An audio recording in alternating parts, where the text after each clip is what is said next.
क्या पतंजलि ने कोई गलत काम किया? आचार्य बालकृष्ण जी ने और स्वामी रामदेव जी ने कुछ गलत किया है? आखिर सुप्रीम कोर्ट ने उन्हें क्यों फटकारा है? कंटेम्प्ट ऑफ कोर्ट क्यों चल रहा है? इंडियन मेडिकल एसोसिएशन ने एक पीआईएल फाइल किया सुप्रीम कोर्ट में और पीआईएल फाइल करके कहा कि पतंजलि 1954 में बने हुए कानून को नहीं मान रहा है।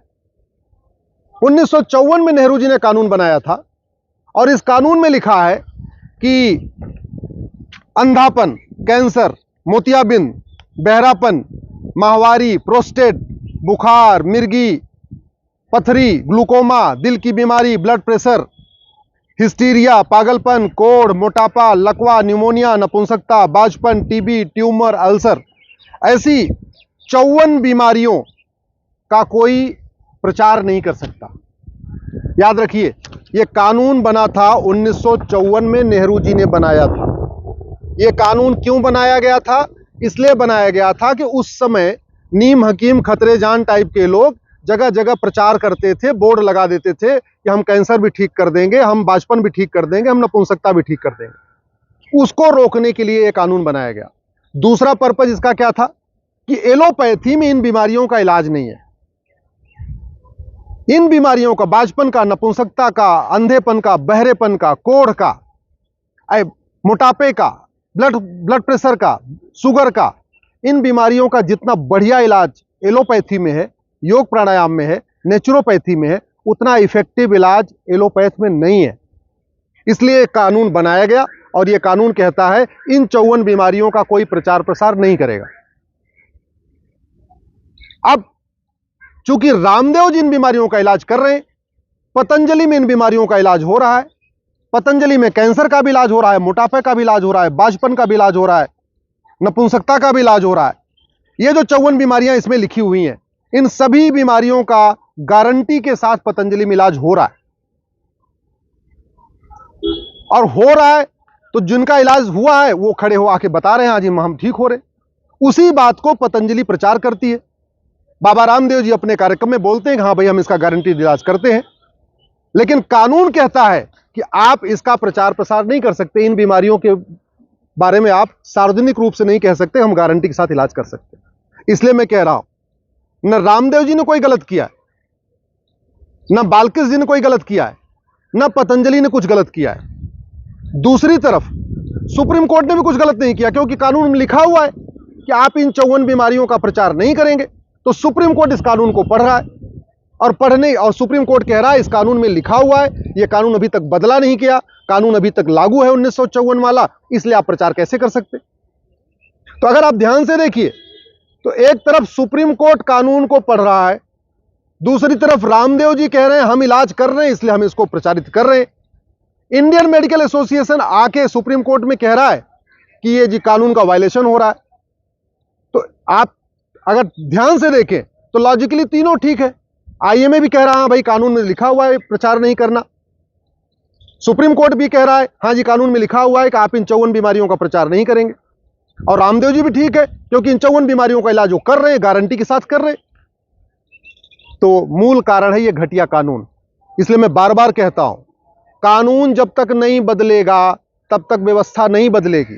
रामदेव जी ने करोड़ों लोगों का इलाज किया है, करोड़ों लोग उनको सुबह आस्था पे देख के ठीक हो चुके हैं, करोड़ों लोग पतंजलि गए भी नहीं है, वो घर बैठे सुबह 5 बजे आस्था खोलते हैं, 7 साढ़े 7 तक आस्था देखते रहते हैं और कपालभाति, अनुलोम विलोम, योग प्राणायाम करते रहते हैं, उसी से अपनी बीमारी ठीक कर लेते हैं।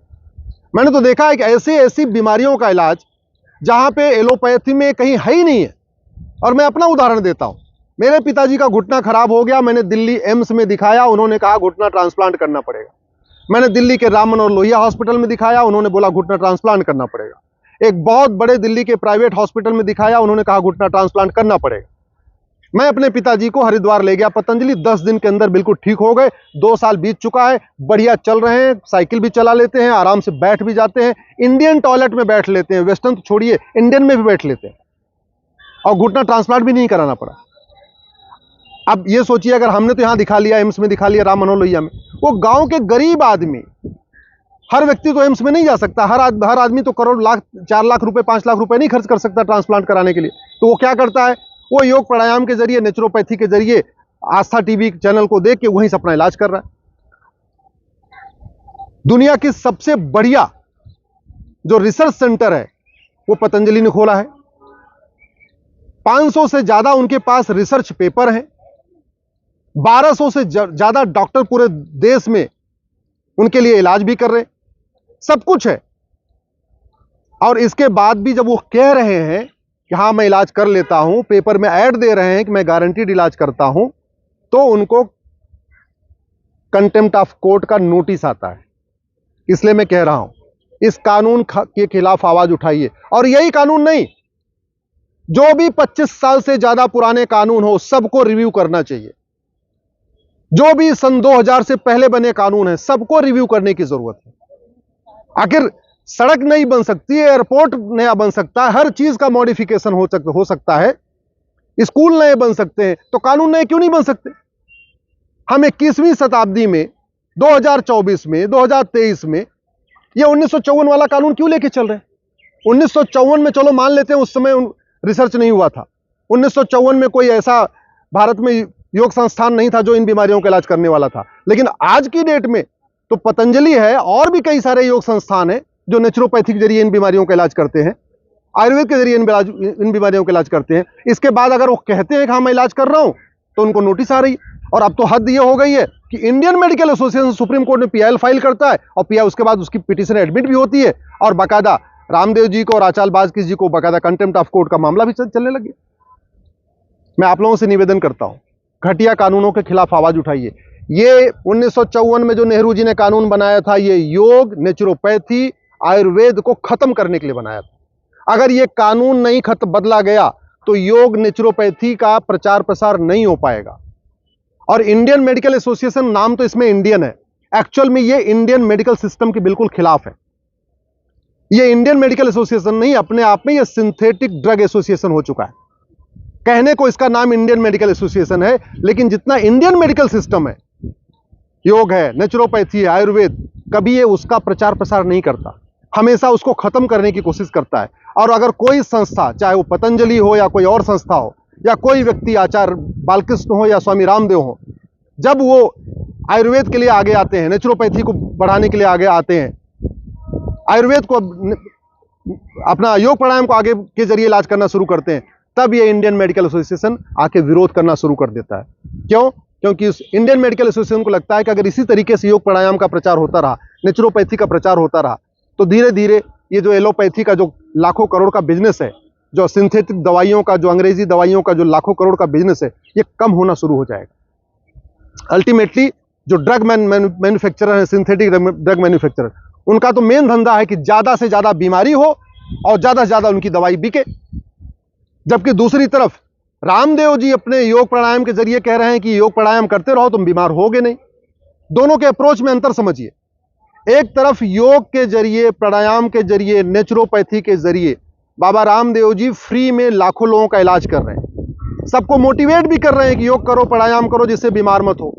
वहीं दूसरी तरफ जितनी मेडिकल कंपनियां हैं, फार्मा कंपनियां हैं, इनकी पूरी सेल्स की टीम है, इनकी मार्केटिंग की टीम है, वो चाह रही है कि ज्यादा से ज्यादा उनकी दवाइयां बिके। तो ये एक तरीके से अपने आप में ये फार्मा कंपनियों का एक बहुत बड़ा षड्यंत्र चल रहा है कि किसी भी तरीके से योग प्राणायाम को दबा दिया जाए, पतंजलि को दबा दिया जाए, बाबा रामदेव और स्वामी बालकृष्ण जी को दबा दिया जाए, और उसके बाद उनका जो चल रहा है एक तरफा खेल, एक छत्र राज जो उनका चल रहा है, वो चलता रहे। आप लोग भी इस ड्रग एक्ट के खिलाफ आवाज उठाइए, और अगर सरकार इस कानून को नहीं बदलेगी तो मैं इसको चैलेंज करूंगा। ये पूरी तरीके से भारतीय चिकित्सा व्यवस्था के खत्म करने के लिए कानून बनाया गया। मैं सभी भारत के योगाचार्यों से निवेदन करता हूं, सभी भारत में जो लोग नेचुरोपैथी के समर्थक हैं, जो लोग स्वदेशी चिकित्सा के समर्थक हैं, उन सब लोगों से निवेदन कर रहा हूं कि इस ड्रग एक्ट के खिलाफ आवाज उठाइए, इसको बदलने की मांग करिए। अगर भारत में भारतीय चिकित्सा का प्रचार प्रसार नहीं होगा, अगर भारत में योग प्राणायाम का प्रचार प्रसार नहीं होगा, तो विदेश में थोड़ी होगा। और वैसे भी जब हमारी चिकित्सा व्यवस्था इतनी बढ़िया है तो हम उसका प्रचार प्रसार क्यों ना करें। हम धनतेरस मनाते हैं, धन्वंतरी जी के जन्म दिवस पे, धन्वंतरी जी की जयंती पे धनतेरस मनाते हैं, लेकिन जब आयुर्वेद का प्रचार करने की बात हो रही है, जिन्होंने हमें भगवान धन्वंतरी ने हमें आयुर्वेद दिया, नेचुरोपैथी दिया, तो तब हमें लगातार दबाया जाता है और कहता है नहीं आपका सिस्टम ठीक नहीं है, और ये कानून कहता है आप प्रचार भी नहीं कर सकते। मेरा आपसे निवेदन है, इस कानून को बदलने के खिलाफ आवाज उठाइए। महाघटिया कानून है 1954 का। नेहरू जी ने इसको बनाया था केवल इसी काम के लिए कि भारतीय चिकित्सा व्यवस्था खत्म हो जाए और विदेशी चिकित्सा व्यवस्था, जो सिंथेटिक ड्रग वाली कंपनियां हैं, उनका यहां भारत में बोलबाला चले, उनकी दवाइयां बिकती रहे। देश विदेश की ऐसी ही तमाम खबरों के लिए देखते रहिए हमारा चैनल डिजिटल न्यूज गुरु।